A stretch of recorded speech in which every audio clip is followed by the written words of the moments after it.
Hi to everybody. Welcome. This is a series of 12 classes that Working Well Today, a local area business in North Florida, South Georgia, is putting together in support. A lot of people have healthy weight goals this winter going into this spring. And so we put together different board members with different expertise doing a series of once a week classes on Wednesday, typically at noon with one exception. And they're just wonderful. They're all about different areas of expertise in how you can work on your healthy weight for the rest of your life. So I want to introduce myself. I'm Pamela Chamberlynn. I have a master's in clinical social work. I have 3 certifications in health and wellness coaching. I am a member of the American College of Lifestyle Medicine, which is the foundational evidence and information and science behind my presentation today. This is a pretty exciting presentation because the concept of lifestyle medicine is just beginning to be a word that the public is hearing.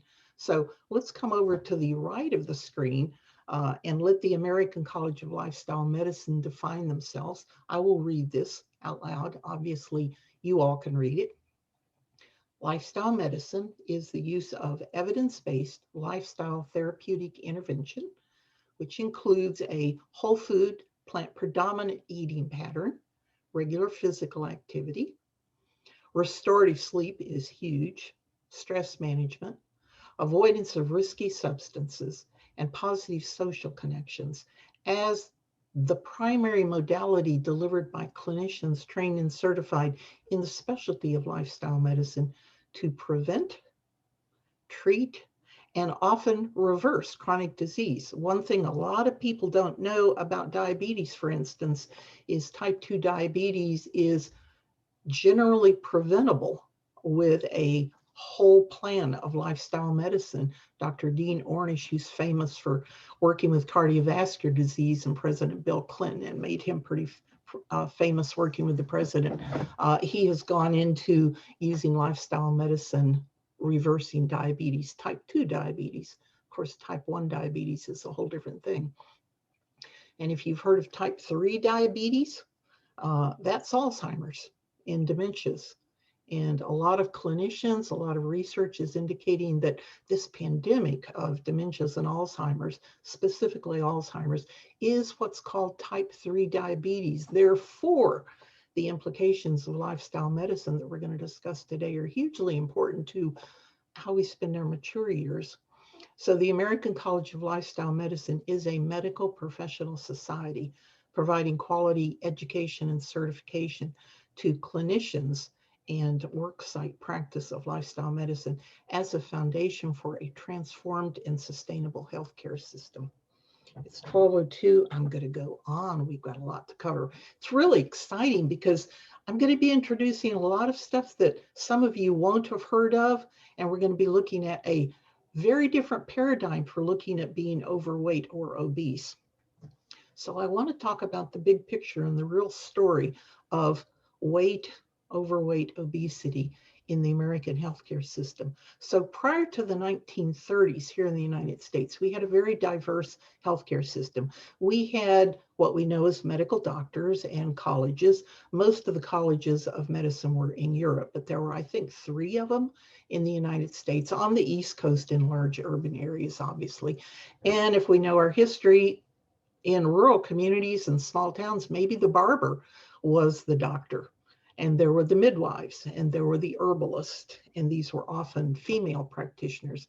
There were also several medical schools of homeopathy in the United States, and when chiropractic was evolved, which is another form of practice of medicine, we had several colleges of chiropractic. So we had what's called now allopathic medicine. That's the medical system you're used to with MDs. And then we have medical colleges of osteopathy, DOs, and the MDs and the DOs today can prescribe medications, pharmaceuticals, they can perform surgery. And we had chiropractic physicians, we had homeopathic physicians, we had the midwives and the herbalists and the barbers. So we had a very diverse healthcare system that provided as good a quality as we had knowledge at the time. Things changed drastically during the Depression in the 1930s. Now, I did a personal interview with the professor, the MD professor at Harvard Medical School, about what happened during the Depression, that the AMA, and this is what he told me. This is an MD professor, history of medicine, Harvard Medical School. What he told me personally in a phone conversation interview I had with him was the AMA started a deliberate campaign of disinformation for the purposes of economic competition. And they began to publicize broadly to the public that homeopaths and chiropractors were quacks. And that's not the truth. These were equal medical schools doing slightly different forms of practice, but they pretty much economically destroyed all their competitors, including the female competitors, the herbalists, the midwives, and different things like this. And they just took the whole picture. Again, I emphasize this is what's taught at Harvard Medical School in their course, History of Medicine. So I really appreciated that doctor telling me the truth about that while I was doing some research quite a few years ago. Right after the Great Depression, and if you know a little bit about history, we recovered from the Great Depression because we went to war, and war produces a lot of medical advances and surgical advances, and it also is a great economic stimulant, unfortunately. So post-World War II, when the soldiers came back, we had a whole economy to reboot like we're going to do post the war of COVID and everything. And a lot of things started to change that affect the American experience of being overweight and even obese. First, we industrialized the food supply. I remember my grandparents had a little garden like everybody did. They lived in a small town on the plains of Kansas. And they exchanged food and got meat from a very small grocery store in that tiny town and from their neighbors who were farmers, as well as everybody had their little food plot during the Depression. So the industrialization of the food supply changed the quality of food. It introduced the use of pesticides. It began the destruction of the soil and the environment, caused a whole lot of problems in quality of food, but greatly increased the supply of a variety of foods, which ultimately led to the development of grocery stores. Instead of the tiny little grocery store, the do-everything general store in the tiny town of Buffalo, Kansas, we had mass grocery stores to what we're used to today. I grew up with small grocery stores. Now I go to 3 different grocery stores to get my food. And I know that's an experience that a lot of us share. The industrialization of our food supply, which increased quantity but decreased quality, led to the development of the standard American diet, which has an acronym of SAD, with good cause, because it is not a healthy diet. And it is a source of nutrition, calories, fats, salt, sugars, things like this, that is causing a tremendous reversal of the leading causes of death, not to mention causes of chronic diseases, lifelong diseases in the American population. And everywhere around the world, when what we were doing with our food supply began to spread, restaurants, fast food restaurants, they're all over the place, didn't even exist when I was a child. Now, this is the marketing of unhealthy food for profit. Restaurants, fast foods. I'm the first person to say, gosh, it tastes good, but it tastes good because of fat and because of sugar. And unfortunately, in the United States, huge portions, very different than the experience in France, where people eat very small portions of also very delicious food. In more rural populations like China, rural China and everything, wherever the fast food industry is spreading, we are having these pandemics of obesity and these declines in the health of the general population. Unfortunately, this food is, as the economy of the world strengthens for many people, obviously not everybody, the quality of food is decreasing, but it is affordable. It's delicious and it's affordable. So this ties in very much for those of us who have weight issues.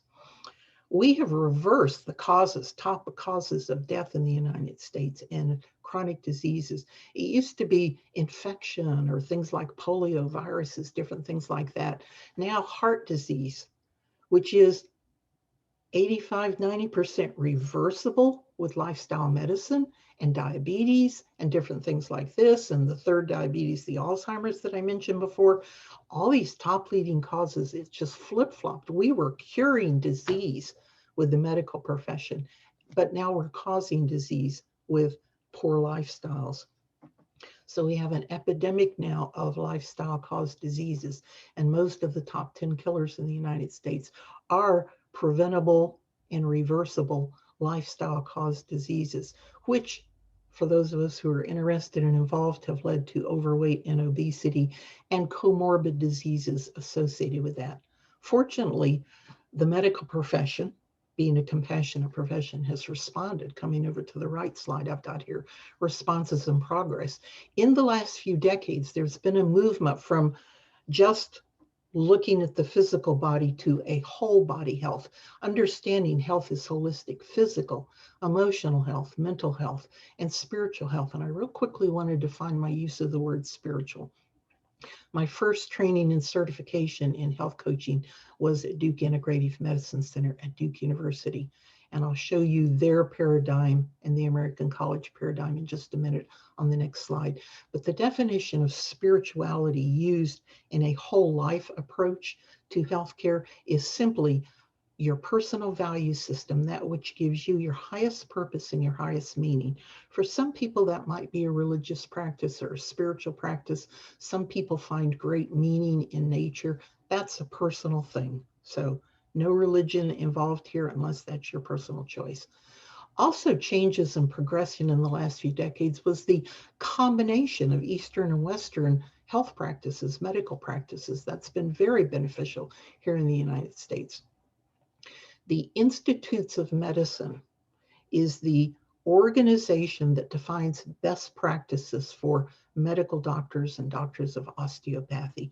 And back in 1980, they developed best practices for medicine in the 21st century.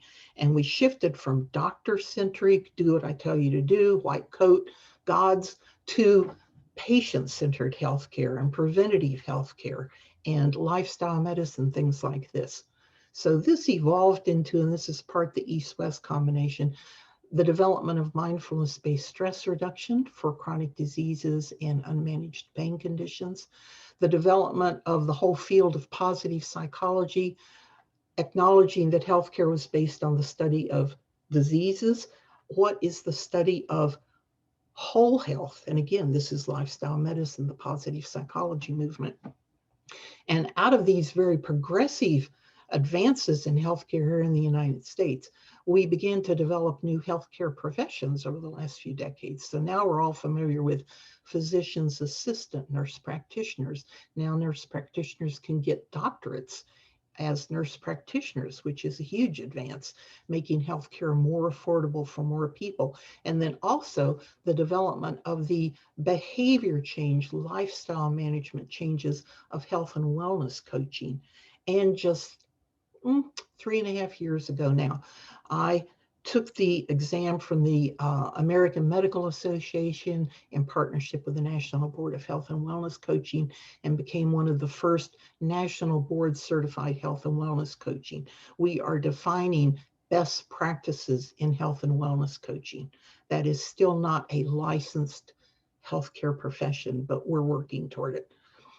And then advanced professional medical associations like the American College of Lifestyle Medicine.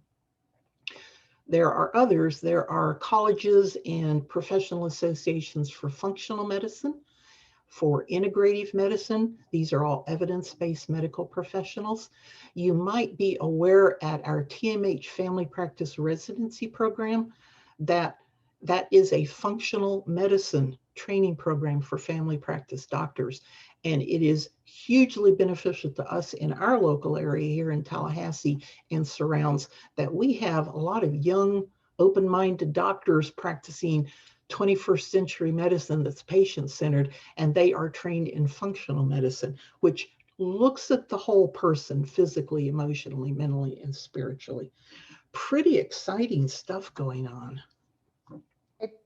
Pamela, before you go on to the second slide, let me just quickly mention to everyone that if you have a question, Oh, please thanks, type Mary. in the chat area, and then the last 10 minutes, we're going to go back through and Pamela is going to answer as many questions as she can. So just type them in, and then we'll have a record of them, and we'll get to them.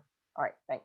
Thank you so much, Mary. I forgot to say that. I have so much packed into today, and we only have an hour. So if you'll bear with me, I'm going to go through a lot quickly because we are going to get to your questions. I'm absolutely willing to stay over with people who can do that. And also, we have 2 practice sessions. Normally, my trainings are a third didactic, a third experiential, a third discussion Q&A. And right now, I've got a lot of content.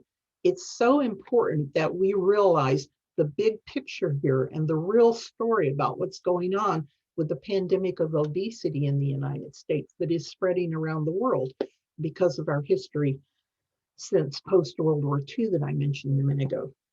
So making personal lifestyle changes is based on your personal vision for you and your personal value system. That is the foundation and the core of making successful, sustainable changes.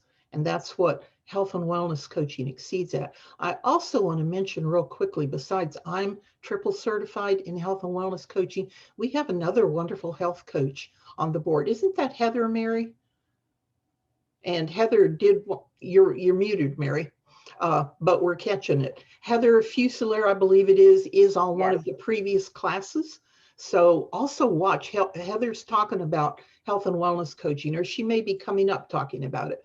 We've got this wonderful series for y'all of 12 classes. So let's look at this real quickly. First at Duke Integrative Medicine Center's paradigm for whole health. As you can see, you're at the center of that. It is built on the Institutes of Medicine best practices for 21st century medicine. It was such a privilege and so much fun training up there.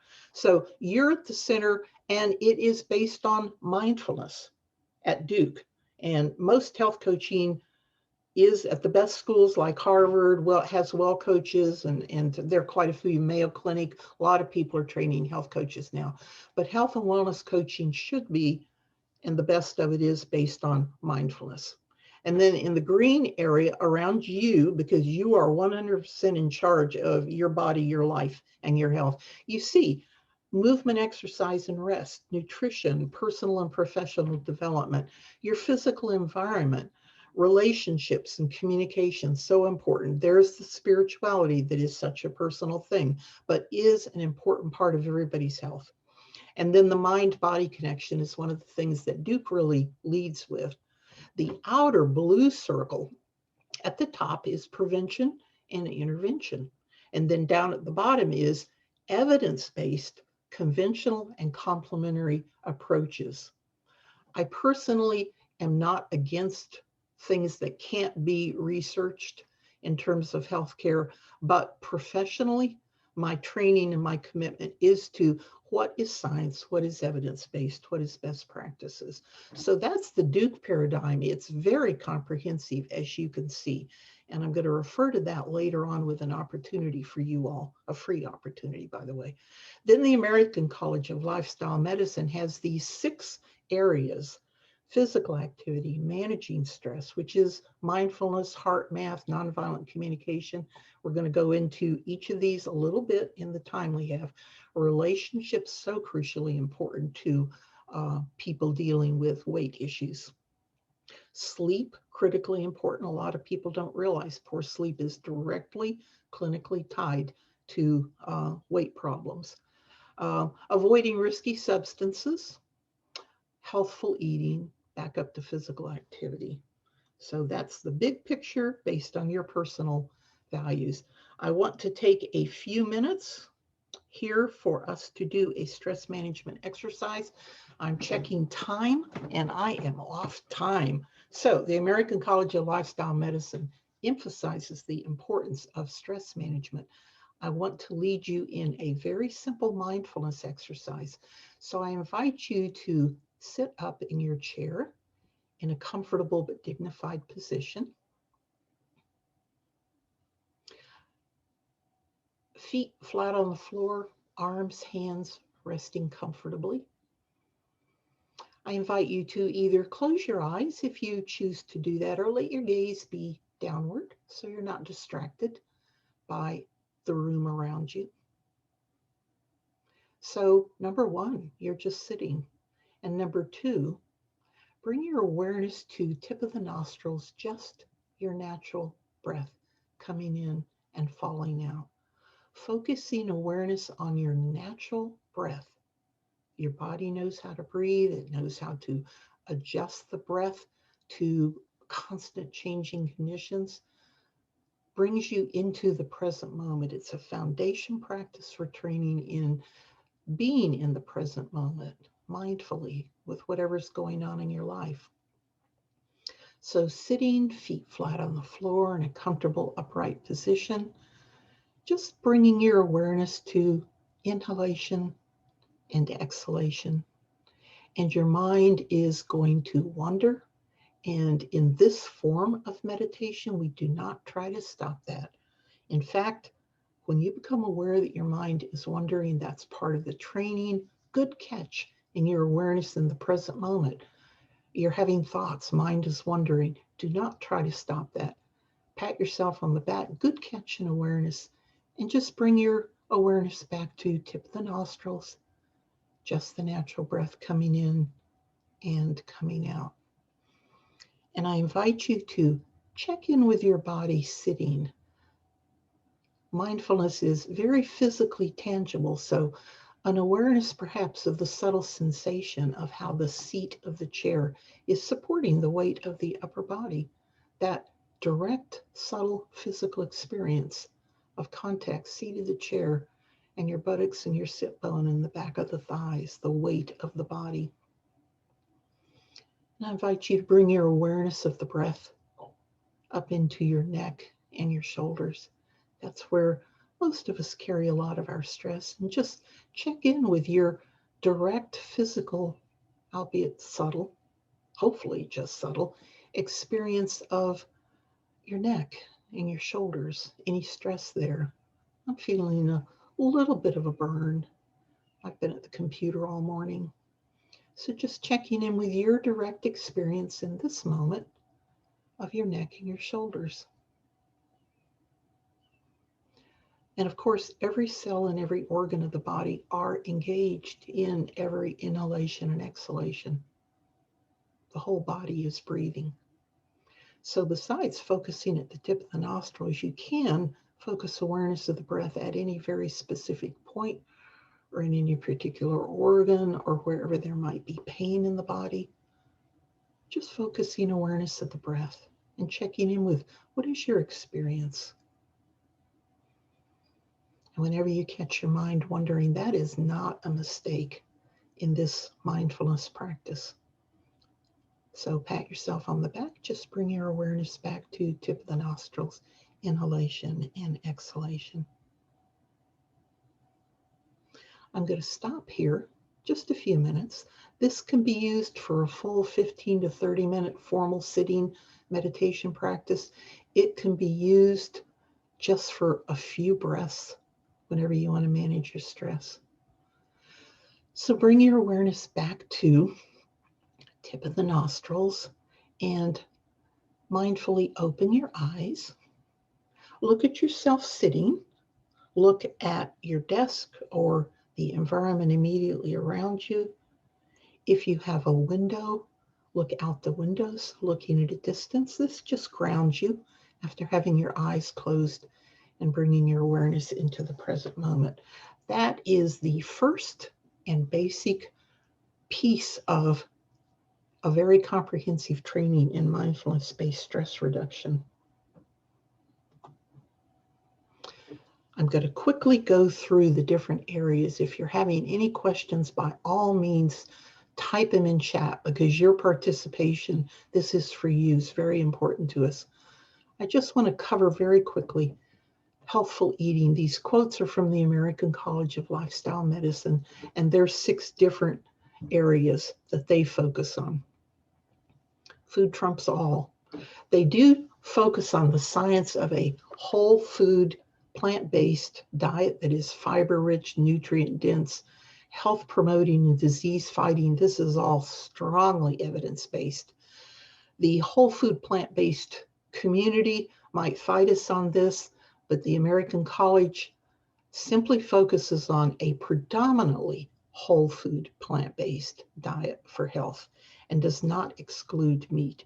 It does address the science about eating meat and the risk of eating too much protein. Those are all things beyond our scope today to go into.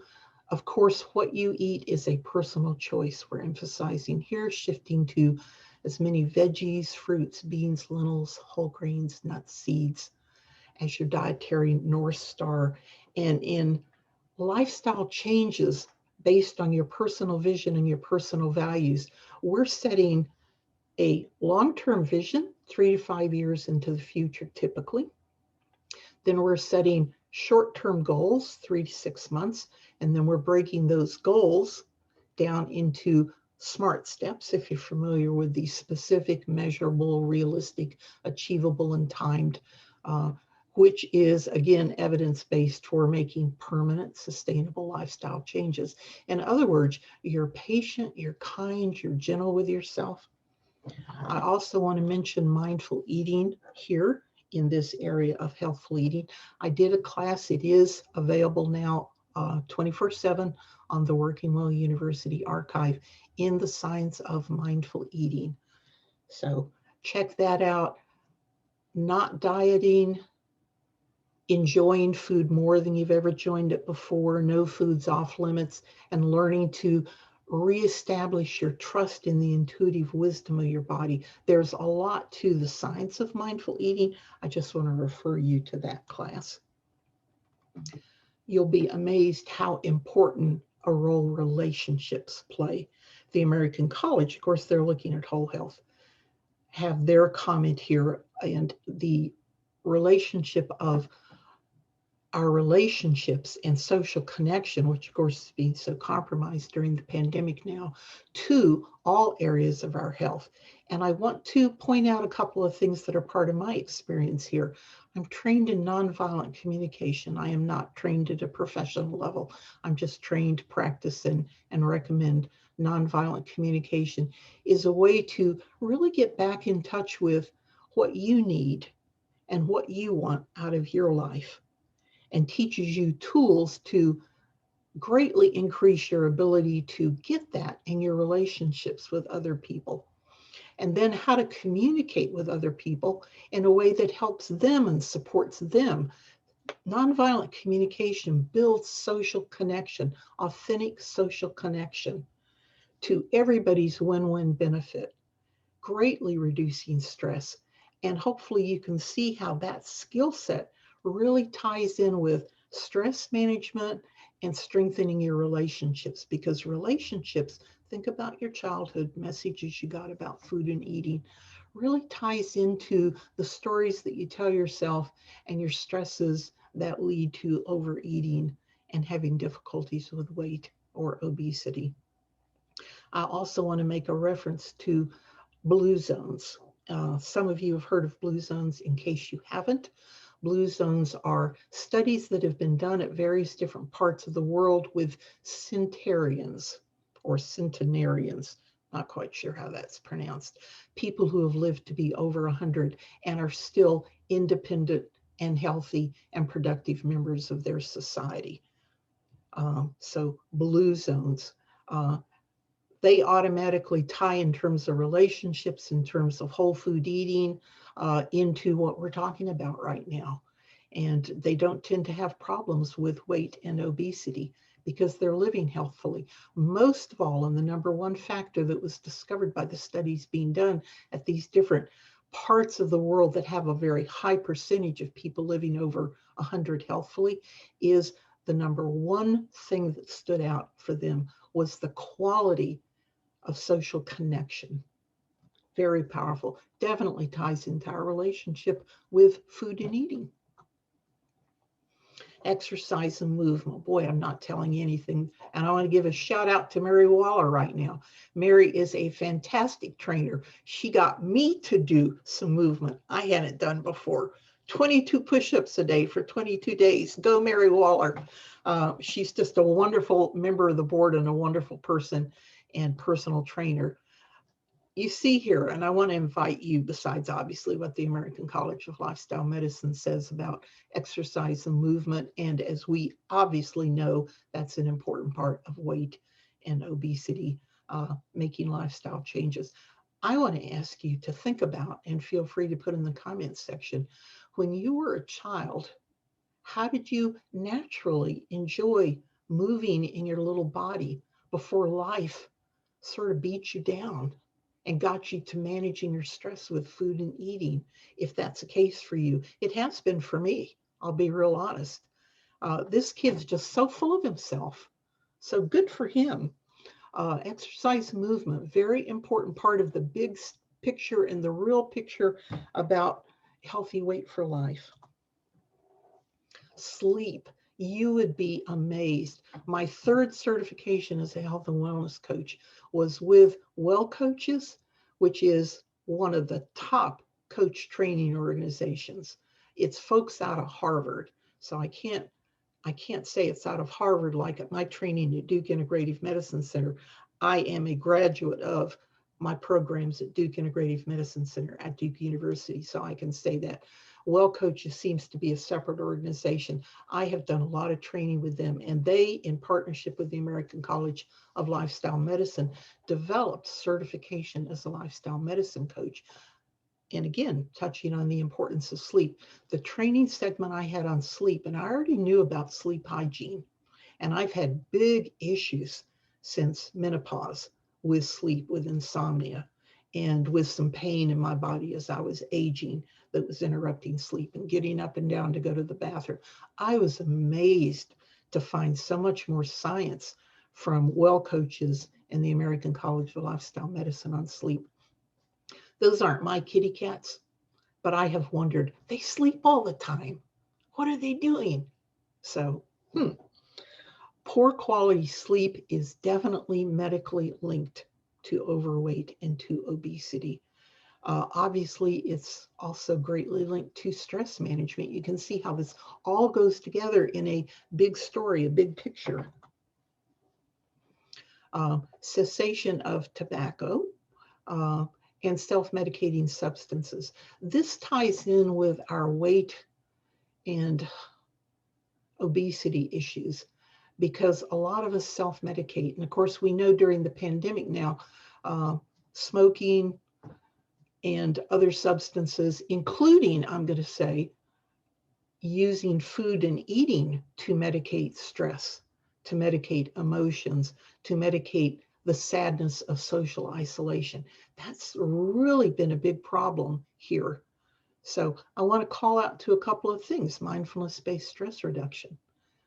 That is a service, a training that I offer. And mindful eating, I mentioned a minute ago. I've got an excellent class up here. Other than the fact that in that class, when I went back and watched it, because I'm not used to doing virtual training, I'm used to doing live training, I noticed I said a lot. I hope I'm not doing that in this training, so bear with me while I get good at virtual. Also, the nonviolent communication training. That is tremendous for helping us manage stress, instead of to have healthy alternatives to managing with food and eating and other substances that aren't healthy for us. I want to make a point about tobacco and infant development. The very first stage of infant development, according to Erickson, is the oral stage, where the baby's nursing or being bottle fed. The baby is pre-verbal. They used to say precognitive. That's precognitive in adult terms. Infants, newborn babies are not at all precognitive. But the point is that the child is just this bundle of newborn experiencing. And we have been very destructive here in the United States with infant practices. Babies put in cribs in separate rooms. One of the worst things that happened as I grew up was scheduling feedings, which might have been possible for bottle-fed babies. Cow milk protein is very difficult to digest. It is starvation for a breastfed baby, because human breast milk's very easily digested. But putting a baby in a separate room and not feeding them when they're hungry, not to mention the hunger for being held when they were held for 9 months in the womb.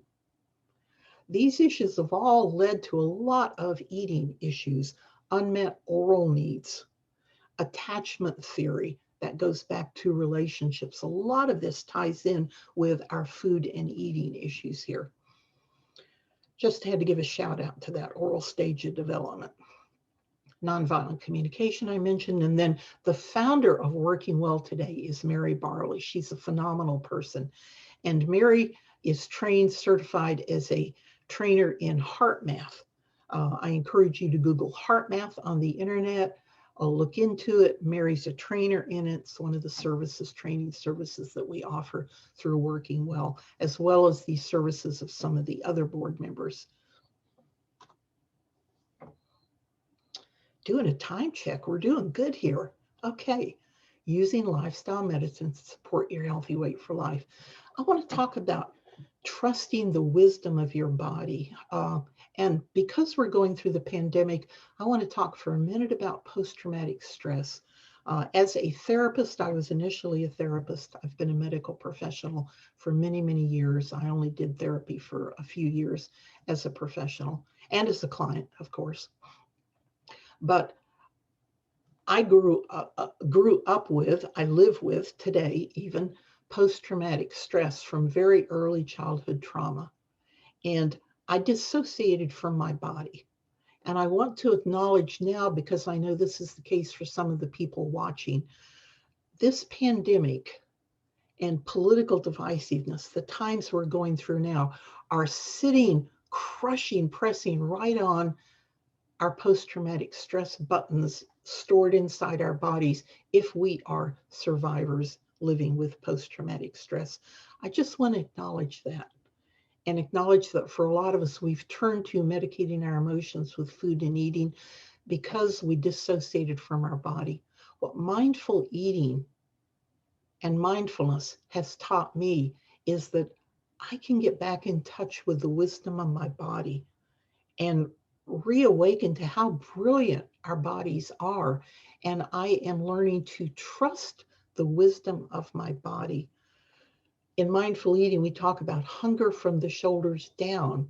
Those are getting back in touch with your body and the physical sensations and messages of, we're hungry down here and we would like some protein, or we would like some phytochemicals. So please eat some plants and fruits and vegetables and things like that, or hunger from the shoulders up, which contains a lot of content of emotional eating. Those are two different things to deal with, both of which are completely valid.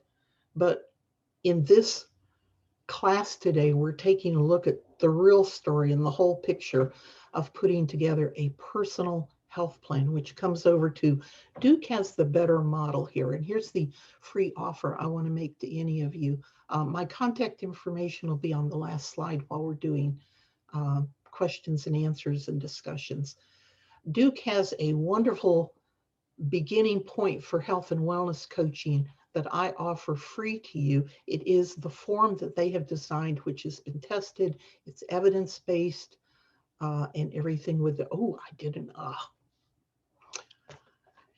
I'll get better at this.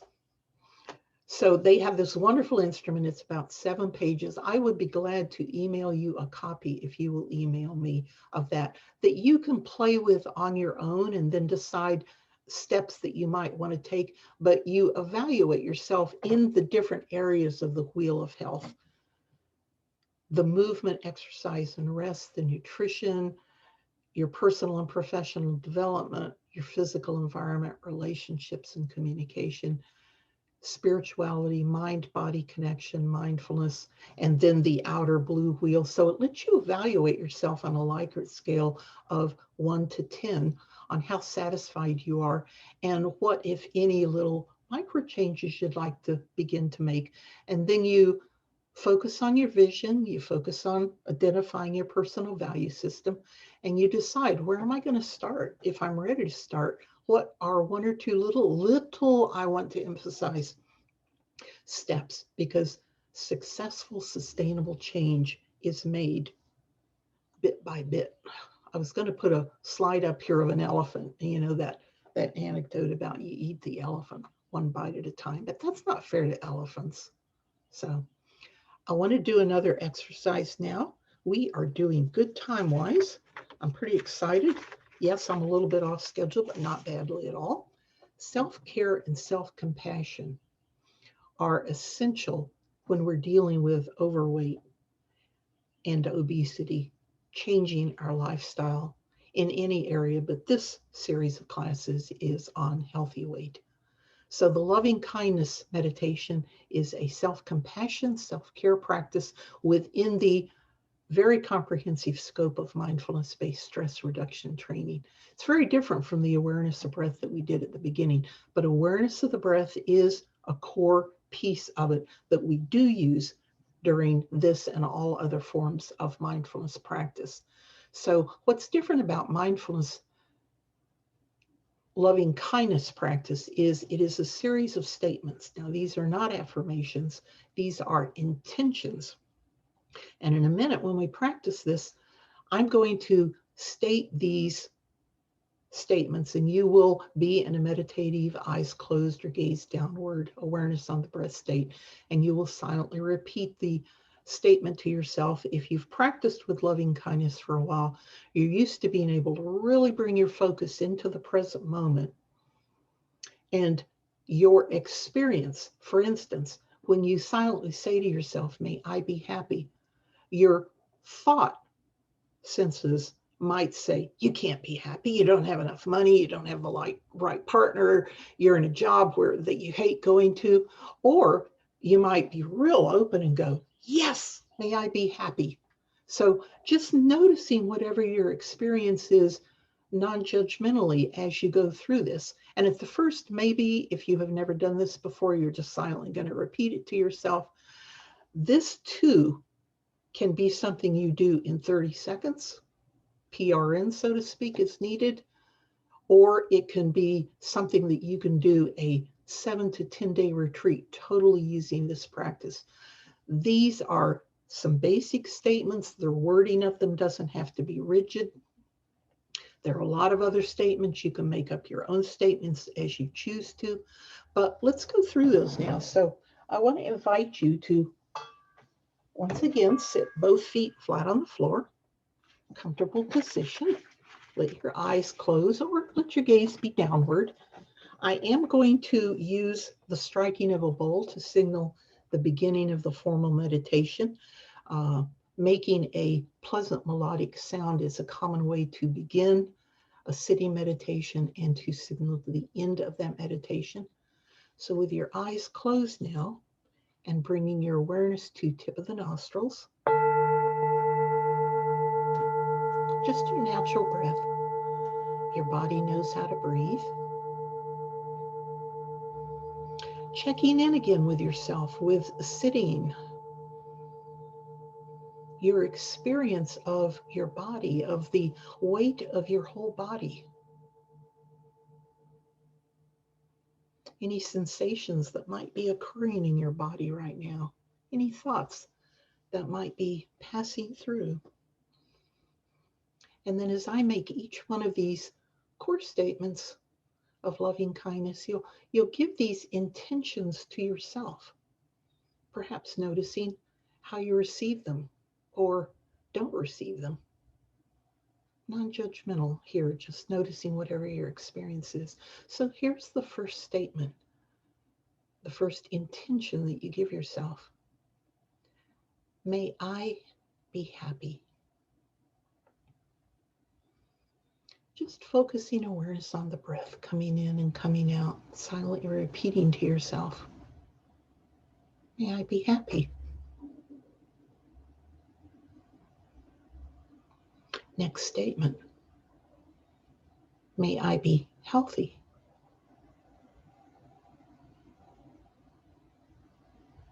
Each one of these statements are holistic, physically healthy, emotionally healthy, mentally healthy, spiritually healthy.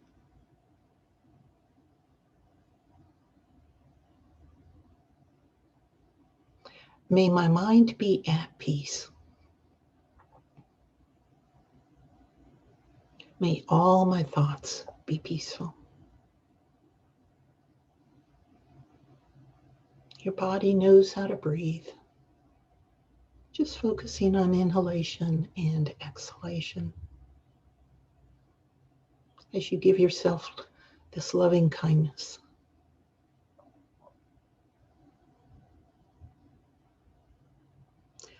May my heart be fully open to receive love and to give love.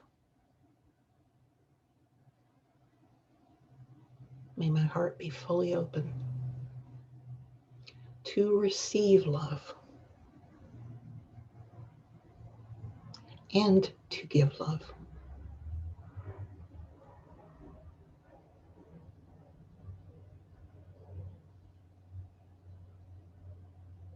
May I be safe.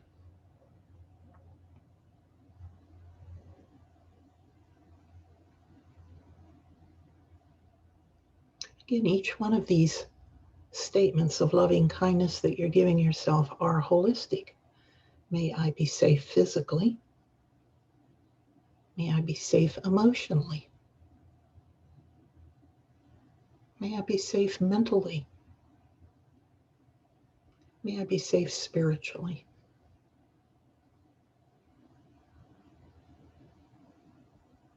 May I be free.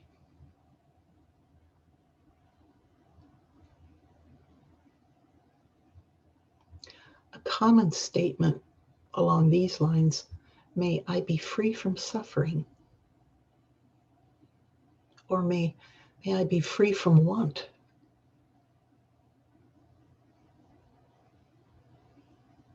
You could make any of these statements your own.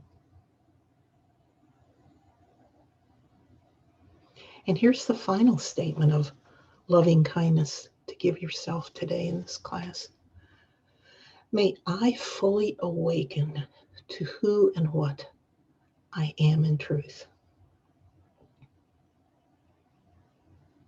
May I fully awaken.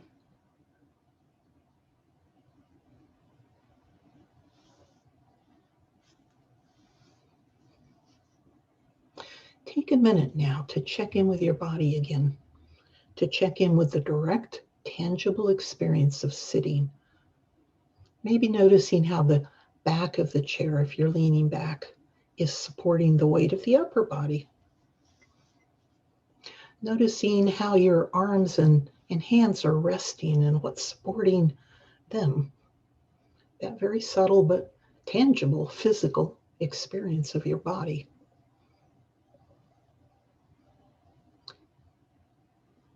Check in with neck and shoulders. Do you notice stress anywhere in your body? What is your experience right now? And name it to yourself silently.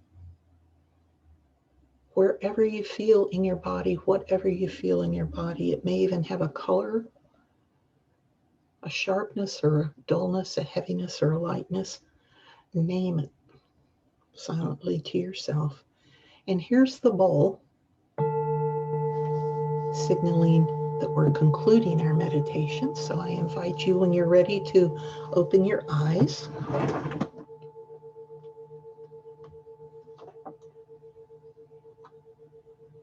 We're actually doing great time-wise. It's 12:48. I apologize for going quickly through the didactic information. This PowerPoint will be forever up 24/7 on Working Well University.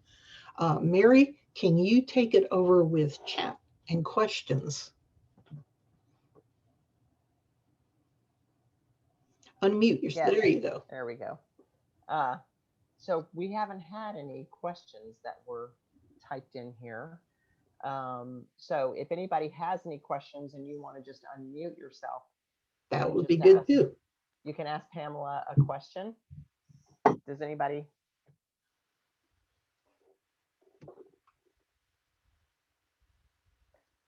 All right, I'm going to get you started with one, Pamela. Okay. You mentioned that I think it was the Duke University had a definition of spirituality. Um, Yes. so just, do you mind sharing what that is? Yes, it is whatever gives each individual person their sense of higher purpose and meaning. And for some people, that might be a religious practice. For some people, a spiritual practice. For some people, that might be a relationship with nature. It's so unique for different people. So, in understanding that spirituality is part of our whole life and whole health, Duke makes a point to say, and this is especially important, I think, at Duke, because I believe Duke was founded as a Protestant college. So they make a point to say spirituality is a very personal thing. It is a foundation piece of life. Even being an atheist or an agnostic is a valid spiritual belief for many people. So, personal choice, whatever gives you as an individual your highest sense of purpose and meaning in your life. And that ties in so importantly to our relationship with food and eating and our relationship with our body. I know for me, it's spirituality, it's nature, it's a lot of ancient traditions. I'm trained in the practice of shamanism in Eastern and Western shamanic practices. Those are some of the things that aren't going to necessarily be researched by Western research standards. But that all is part of my spirituality that gives me the strength to go through hard times. And I've had plenty of them, like I think probably most people have. Uh, I find comfort. Also, I find great joy and passion and meaning in my spiritual life, my spiritual beliefs, and my spiritual practice. That's me as an individual. Many people have very strong religious practices, and I have great respect for that. And then some people, agnostic, atheist, I was when I was young, and I think that can be a very valid spiritual path. It is a spiritual path. So totally individual, up to other people. There's a lot of power in the spiritual section of our lives. What are your thoughts on that, Mary? Got to toss it right back. There we go. um, yes, I agree. It's a personal, um, it's just a personal choice that people make, and however it is, that they feel about something. But I feel like having some sort of connection with nature, relationships with people, feeling a higher power, some of that helps us become a little more centered. And I love the part that you were talking about, being kind to ourselves, Yes. particularly when you're, and I don't know how many of you all are in the jackpot challenge right now or doing the weight loss program. But sometimes we do beat ourselves up a little bit too much. And so it's important to be kind and realize that we have to love ourselves as much as, we want to love others. And sometimes that connection helps. Thank you, Mary. I think that's so important. I know for me, I grew up with so much shame and guilt as pieces of the post-traumatic stress. And of course, medicating my emotions with food and eating, that just didn't catch up with me. I was very slender and everything until I went through menopause. And a lot of biochemical and endocrine changes happen when you go through menopause. Sleep problems, and then the food and eating started catching up. A lot of women gain weight, and men too. There is a menopause type concept. I'm not real familiar with it, but I see it referred to. It is being identified and studied as a very valid clinical experience that mature men go through. So, gosh, managing the stress there is huge for all of us. Yeah, I think too, you did a really good job today, Pamela, by the way. I really enjoyed this. And so much you said is true, I think, about relationships. That Yes. that is so relevant, I believe. Yeah. Luann, did I help answer your question that you brought up when I was doing that class the other day. Wasn't it you who brought up about relationships? And I I did. said I would cover it today. Yeah, I think so. Yeah, I think we got to start. Yeah. Anything else about that? We've got a few more minutes, Luann. I don't, Specifically, I know you had talked about a family sitting down and how the way we grow up, we are developing our belief system, our paradigm for food and eating, a relationship with food and our personal relationship with eating. We're developing that from the caretaking system that we grow up in, which typically is a 1 or 2 adult family situation, maybe more. And if that's a dysfunctional family, that can really skew our relationship with food and eating. The point always comes, and I love this about mindfulness and about mindful eating. What about today? What can I do today to make changes in my life today? And one of the differences between when I was a therapist, I dealt with people's past and their woundedness from the past. And health coaching is covering similar territory in a very different way. Health and wellness coaching is focused on, as you saw today, what can I do today? What can I do? How can I reclaim my power? How can I reawaken to the wisdom of my body? What can I do about my health today? Knowing that we're going to have to deal with the past if that is in us to be dealt with. There simply is no glossing over that. And I think that's a big point of self-sabotage in the relationship with food and eating for a lot of people who are dealing with weight issues, is because it is painful to address the past, they don't want to go there. And mindful eating gives us an opportunity to come into the present moment. But I want to say this about mindfulness and about mindful eating. When you practice mindfulness and when you practice mindful eating, and you have enough training to have at least a beginning construct for self-care, for non-judgment of yourself, for gentleness and compassion and patience with yourself, and an open mind. These are core attitudes in mindfulness-based stress reduction that, of course, then are brought into mindful eating. Mindfulness practice, coming into the present moment, is going to allow your body to release the barriers to the awareness of self-love, self-respect, self-worth that may be driving dysfunctionally your relationship with food and eating. And from my own experience, that's painful when it happens. So mindfulness is not woo-woo, just meditate, feel good. Mindfulness is about 24/7, your whole life, at work, in relationships with people, when you're eating, mindful walking, mindful exercise, and stuff's going to come up like it does. It's going to come up in life anyway. Mindfulness gives you a tremendous toolbox to be willing to be present just in the moment with discomfort when it arises, and especially when very uncomfortable feelings arise. Know that they're coming up to be released. To be released. And I personally, it's my experience that I am inhaling the support of the universe, talking about relationships and connectedness, both with people, with nature, part of my personal value system.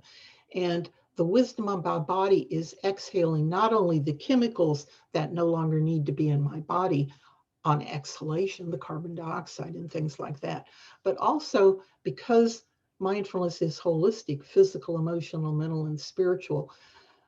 Things, energies that are emotional that no longer serve me, thoughts that no longer serve me, are being naturally released on the exhalation. And I've learned to trust my own inner being and the wisdom of my body, that every exhalation is actually, if I choose to be consciously aware of it, releasing physically, emotionally, mentally, and spiritually energy that no longer serves me.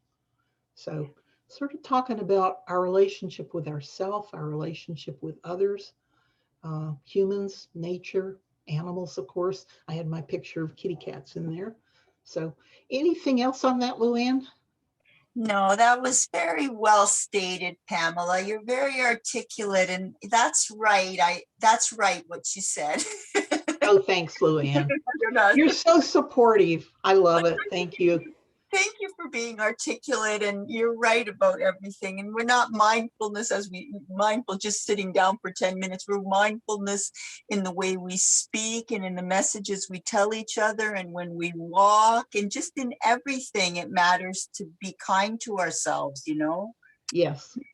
Yeah. Mindfulness training definitely includes formal sitting meditation training. But I want to propose what I have learned from years of mindfulness practice. And prior to mindfulness, I was trained in 3 other systems of meditation, parts of which I still include sometimes in my practice, like shamanic practices of meditation. That's very much and always will be a practice for me. But I have learned that mindfulness is our natural state. When we saw that little boy with his superhero in the photo I had there in my PowerPoint, it is our natural ability to be physically, emotionally, mentally, and spiritually passionately present in our own lives, engaging this physical world and all the riches in it, and falling down and crying or getting really angry, just this passionate, full-bodied experience. And mindfulness training is about being in our bodies, through our senses, in our lives. And that is natural in every moment. It's been acculturated out of us. So we're burdened by the past. In Native American, First Nations people tradition, we carry what we call the burden basket of the past. And unfortunately, we know in mind-body medicine, we believe that we literally are storing unresolved emotions that were too painful to deal with at the time in different organ systems of our bodies. Wow. So we're carrying this burden basket physically, emotionally, mentally, and spiritually. That mindfulness can help us be very gently releasing, being kind to ourselves. It's 101. If anybody needs to log off, I certainly am willing to stay for a few more minutes. Mary, are you still with us? I'm still here, and I just wanted to, I was just getting ready to say, because my watch was just showing a little bit after 1 o'clock. I Yes. appreciate all of you all who attended today's session.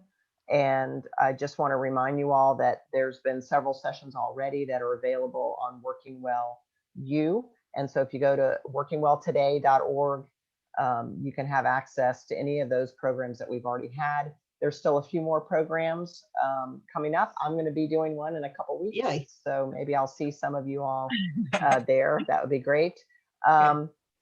And Pamela, I just wanted to also say one of the things that I loved about this presentation is realizing that when we're talking about weight loss, it's not just about nutrition. You see how everything is interconnected, so much of it. So I love that you brought all it together in this presentation. I love that you talked about being mindful all the time. And Luann, thanks for, emphasizing that as well.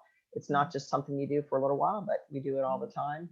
And I just wanted you to know that in the chat now, there's just a lot of thank yous, Pamela. Thank yous. Thanks so much. And that you help to remind them of things and they love your information. And thank you. So that's what we've got in the chat. Thank yous to Pamela. Thank you, Pamela. And I want to thank everybody who joined us today. I hope this information, part of which the didactic I had to present fairly quickly to cover a lot. I hope this inspired you and gave you some new information to really have a more loving and kind and open paradigm if you're dealing with weight issues and learning to be kind to yourself. And I would like to close, for those of us who are here, and we are closing now, just inviting you to put your hands on your heart and let awareness of the breath, eyes open. Let awareness of the breath just be your heart, inhaling and exhaling, the heart center. And I want you to have this little bit of scientific information, a couple of little bits actually. 15 different research studies on the loving kindness practice specifically were published in Psychology Today. You can Google loving kindness. You'll probably bring up the article in Psychology Today. Tremendous research results, just sitting, awareness of the breath, doing these statements of loving kindness. And second point, when you put your hands on any part of your body and in this practice specifically on your heart, you immediately signal the endocrine system to release oxytocin. Wow.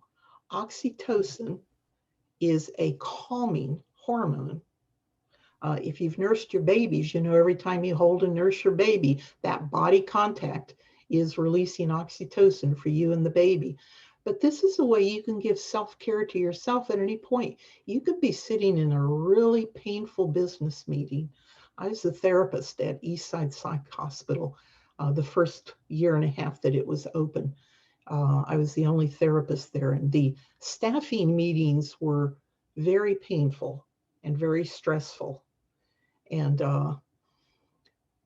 I didn't know back then. I could have, in a stressful meeting, you could put your hands in your lap, just down in your lap, and know that you are signaling your body, I need to release some oxytocin here. And even with your eyes open and you're in the stressful meeting, you can be bringing awareness to the tip of the nostrils and to your breath, or to the soft rise and fall of your body.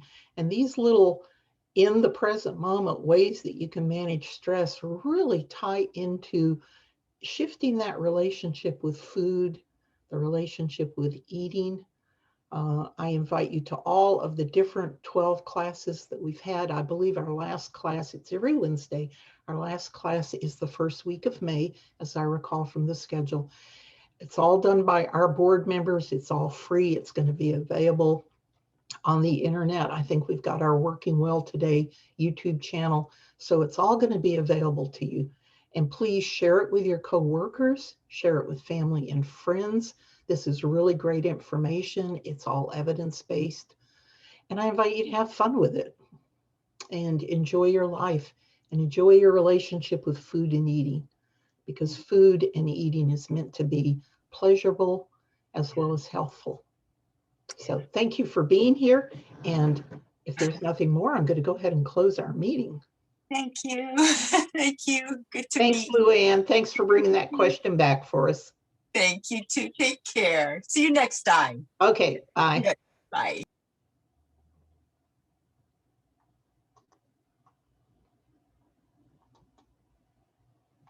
So long, Mary.